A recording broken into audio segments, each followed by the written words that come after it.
Sometimes, love begins not in sunlight, but in shadows, not in places where it's safe to be seen, but in the quiet corners where hearts whisper before they speak. He never imagined that one night would change everything. One glance across a crowded room, one smile that felt like warmth after a long winter. That's how it started, between Nimmer and Roy. Nimmer lived in a world of walls, real, invisible, and heavy. He was a psychology student, sharp-minded and gentle, moving through his days like someone trying not to draw attention. Home was Ramallah, a city that breathed fear and pride in equal measure. A place where dreams had borders and love came with rules. He had learned to live quietly, careful, cautious, waiting for something that didn't hurt to want. And then came Roy, a man from another world, a world just a few miles away, yet divided by fences, checkpoints, and stories written to keep people apart. Roy was calm, confident, living in Tel Aviv with the kind of ease Nimmer only dreamed of. But that night, in a dimly lit club filled with laughter and smoke, none of that mattered. Their eyes met, and the world went silent. For a heartbeat, Nimmer forgot where he was. He forgot who might be watching, what might happen if someone knew. All he saw was a man looking at him like he wasn't afraid to see him. Roy noticed the same thing, a quiet strength behind Nimmer's shy smile, a kind of loneliness that called to his own. When their hands brushed, it wasn't by accident, it was a spark. And from that moment, the air between them was no longer still.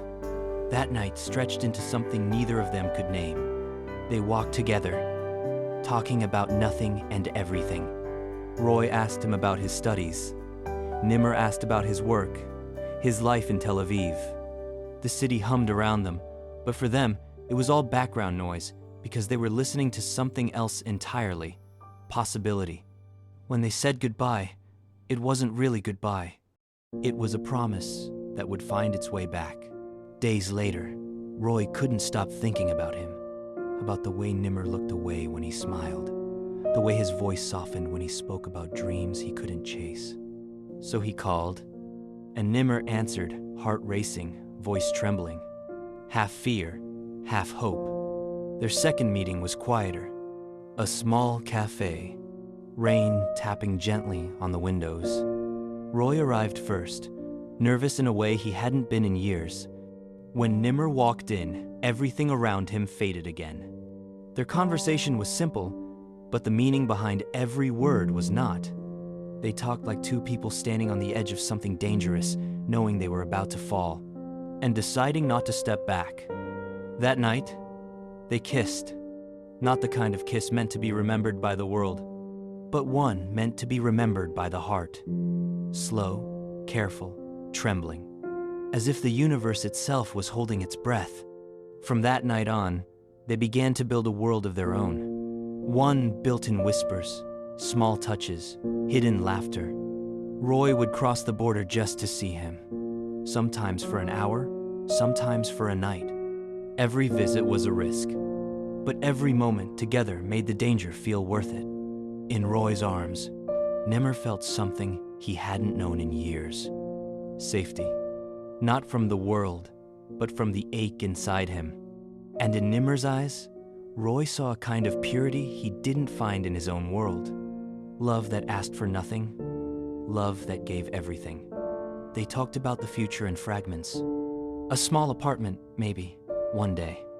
A place where no one would knock at the door with hate in their eyes, where their love could exist without explanation. It sounded impossible, but they dreamed anyway. But dreams, like borders, have guards.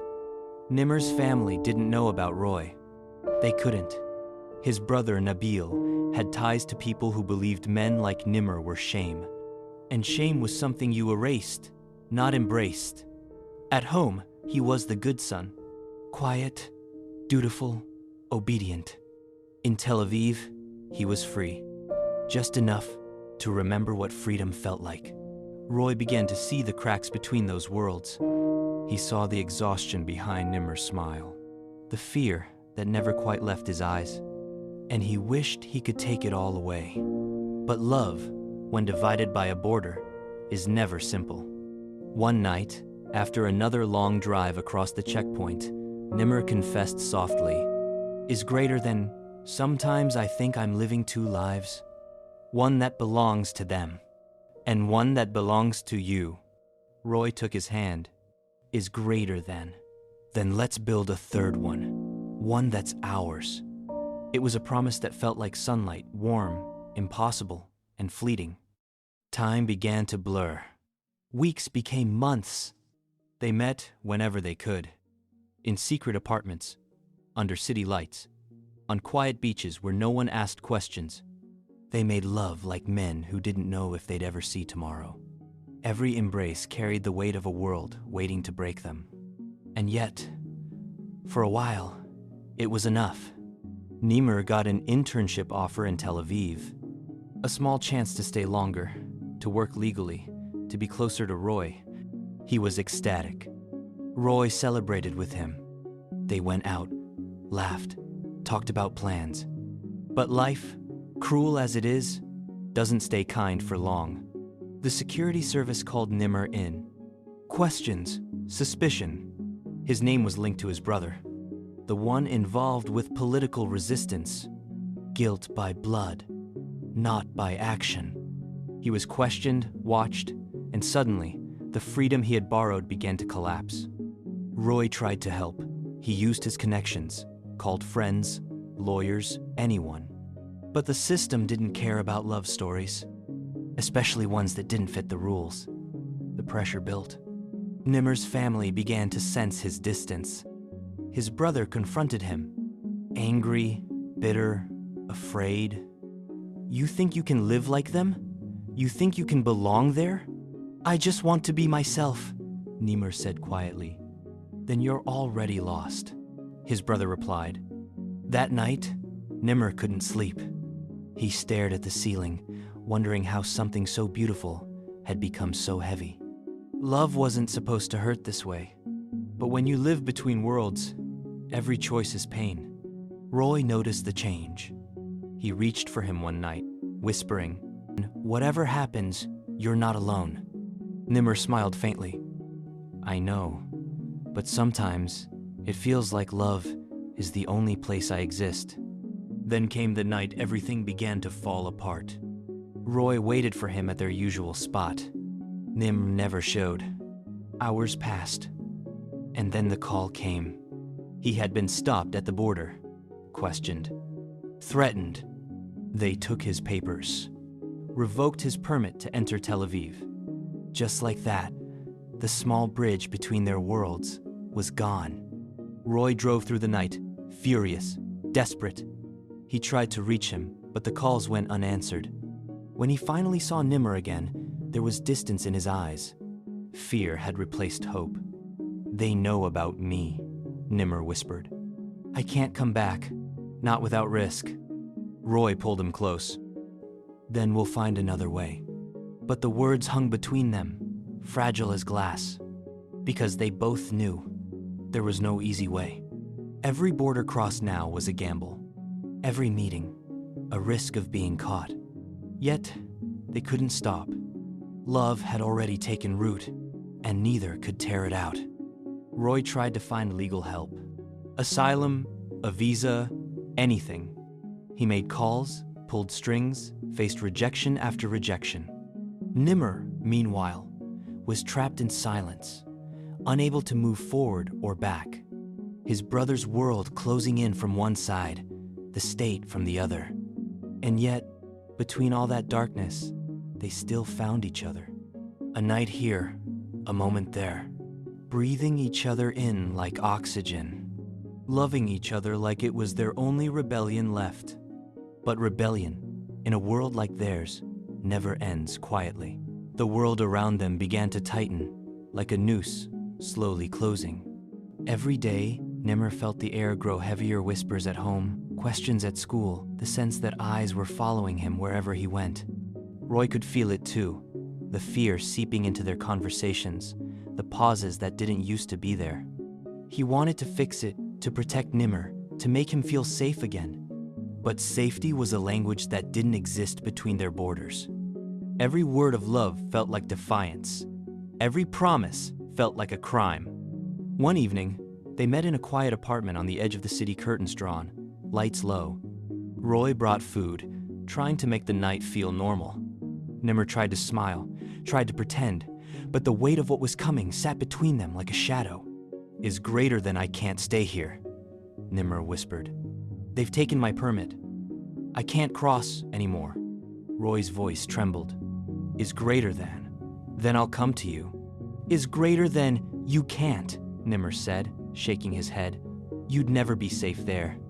The silence that followed was long, filled only with their breathing. They both knew the truth: the world had found them, and it wanted to tear them apart. The next days were chaos. Nimmer's brother was arrested. Rumors spread about his political ties. And with those rumors came suspicion, guilt, passed down by blood. The authorities marked Nimmer as dangerous, a name to be watched. Roy fought harder. He called friends in government offices, begged lawyers, pleaded for help. He didn't care how it looked. Love had already made him fearless. But paperwork couldn't undo prejudice. Each door closed, one after another. No one wanted to take the risk. No one wanted to believe that all Nimmer wanted was a life where love didn't need permission. They met one last time before everything fell apart. The sky was gray, heavy with rain. Nimmer stood at the edge of the sea, waves biting at the shore. Roy arrived breathless, eyes burning with desperation. He took Nimmer's face in his hands. "Is greater than, come with me, we'll leave, tonight." Nimmer looked at him, tears threatening to fall. "Is greater than, and go where, Roy? Where can people like us ever really go?" Roy didn't answer because he didn't know. He just held him, both of them clinging like men standing in the middle of a storm. "Is greater than I love you," Roy whispered. "I love you too," Nimmer said. "That's why I can't let you ruin your life for me." The wind howled around them. Somewhere beyond the city, sirens wailed. It felt like the world itself was telling them that time was running out. That night, Nimmer went back home. He found his mother waiting, eyes red, voice trembling. She had heard the rumors. He didn't deny them. "You can't stay here," she said softly. "They'll come for you next." For the first time, Nimmer saw it in her eyes, not hatred, but fear. A mother's love, twisted by a world that refused to understand. He wanted to tell her everything about Roy, about hope, about the way love had changed him. But words were useless now, so he kissed her hand and left. He crossed into the city like a ghost. No papers, no plan. Only the faint light of the streets and the memory of Roy's embrace guiding him. He made it to Tel Aviv, hidden, invisible, moving from one friend's couch to another. Roy found him days later, exhausted but alive. "You did it," Roy said, holding him close. "I don't know for how long," Nimmer whispered. Roy promised he'd fix it, that they'd find a way to keep him safe. But every path led to another dead end. No asylum, no papers, no future that didn't end with a door closing behind bars. And then, someone betrayed him. A neighbor, maybe. A friend who talked too loudly. The details never mattered. All that mattered was the knock on the door that shattered what little peace they had left. Nimmer ran before they could take him. Through alleys, through rain, through fear. Every step was a heartbeat. Every shadow, a threat. He didn't know where he was going, only that he couldn't stop. Roy searched for him all night. Calling, driving, praying. Each unanswered call a wound deeper than the last. When dawn came, the city was still. The world had taken what it wanted, and Roy was left with silence. In the weeks that followed, Roy moved like a ghost. He went to work, came home, stared at the empty side of his bed. He replayed every moment in his head, the laughter, the touch, the quiet whispers in the dark. He wondered if love like theirs was meant to survive, or if it was always meant to burn bright and vanish. Sometimes he'd drive to the border, park the car and just sit there staring across the fence into the distance. He didn't know where Nimmer was. He didn't know if he was safe. All he knew was that somewhere out there, a boy he loved was trying to live. He remembered their first meeting, the music, the smile, the spark, how simple it all seemed back then, how impossible it had become. And yet, even in that grief, he felt something sacred, a quiet understanding that what they had was real, that for a moment they had defied the world. They had loved when they weren't supposed to, and that alone made their story worth remembering. Maybe love isn't about winning, Roy whispered one night to no one. Maybe it's about feeling alive, even if only for a while. He looked at the city lights reflected on the glass. They shimmered like tiny borders of their own, dividing light from dark, belonging from exile. He wondered how many others were out there, loving in secret, hiding from the same world that claimed to be free. And in that thought, he found a strange peace. Because love, even broken, still existed. It still mattered. Nimmer's story didn't end that night, though the world may think it did. He disappeared into the quiet places, the forgotten corners of cities that didn't know his name. He worked small jobs, changed his number, lived under the radar, but he carried Roy with him in his heart, in the music he still listened to, in the scent of coffee that reminded him of mornings they once shared. Sometimes, he would close his eyes and see Roy's face, not in sadness, but in gratitude. Because even though their love had been stolen by circumstance, it had given him something he'd never had before. Belief. Belief that he was worthy of being loved. Belief that tenderness could exist even in a brutal world. Belief that the heart, no matter how wounded, could still choose to love again. Years later, somewhere in another city, another life, Nimmer sat by a window watching rain trace paths down the glass. He thought of all that had happened, the fear, the loss, the fleeting beauty of it all. And he smiled. Because sometimes, the memory of love is enough to keep you alive. He took a deep breath and whispered softly to the empty room. Thank you, Roy, for showing me what freedom feels like. Roy, too, kept living. He never stopped looking for Nimmer completely, always listening for rumors, always hoping for a sign. But he learned to live with the ache, to let it become part of him. He helped others, fought cases that reminded him of the boy he loved. Each victory was a small redemption. On quiet nights, he still dreamt of that first night of the way Nimmer had looked at him like light itself. He would wake up with a tear on his cheek, smile softly, and whisper, "Is greater than, you're still here." Because that's the truth about love stories like theirs. They don't end. They echo. They live in the quiet moments between memories, in the songs that play when you're alone, in the ache that never really leaves. Love like theirs doesn't die, it transforms. It becomes strength, art, courage. It becomes the reason someone else dares to hold another's hand in the dark. And that, perhaps, is how love wins not by surviving, but by inspiring. So when you hear stories whispered about two men who loved across a border, don't think of tragedy. Think of courage. Think of how they laughed in secret, how they dreamed despite the walls around them. Think of how, for a moment, they made the world forget its cruelty. Because somewhere out there, Nimmer still lives, maybe under another name, maybe in another place, but always carrying that light. And somewhere, Roy still remembers. Still looks at the border lights at night and sees not fences, but fragments of a love that changed him forever. Some stories aren't meant to fade. They linger like echoes in the heart, like music you can't turn off. They remind us that love, even when it's forbidden, is still holy. That every act of tenderness is an act of rebellion. So if you've ever loved someone you weren't supposed to, if you've ever crossed a line just to feel seen, if you've ever risked everything for a single touch, then you already know their story. Because love is love, no matter the border, no matter the dark. For those who've ever hidden their hearts in silence, for those who've ever dreamed of a world where love doesn't need permission, this is for you. Pause. Subscribe for more stories like this, stories that remind us that even in the darkest places, the heart still remembers how to find the light.